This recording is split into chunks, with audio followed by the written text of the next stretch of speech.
We're hearing from the pilot who landed his plane on a Phoenix roadway over the weekend. He and the two pilots he was flying with managed to walk away without injuries. Pretty incredible. Fox 10's Nicole Krasean has the story.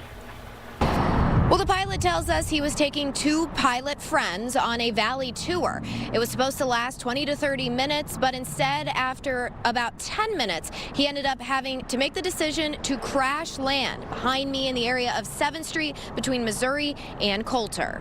You relive it over and over again, but you know, it was so fast, and there were very few options.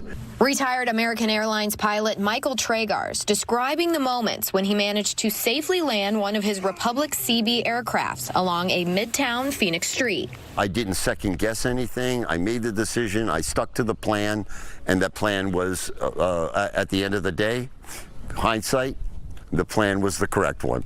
Tragarz says he was roughly 10 minutes into the flight Sunday when he started receiving indications of high RPM and lost control of the propeller.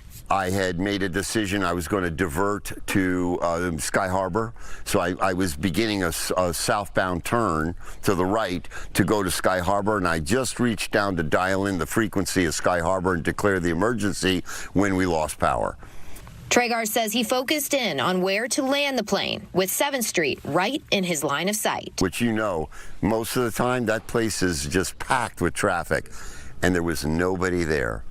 Tragarz says he ducked within roughly 50 feet of a sign, making what he calls a pretty solid landing.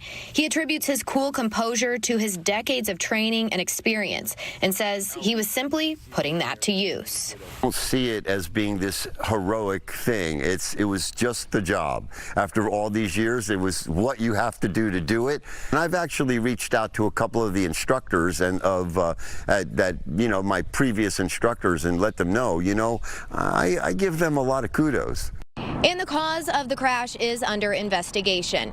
In Phoenix, Nicole Krasean, Fox 10 News.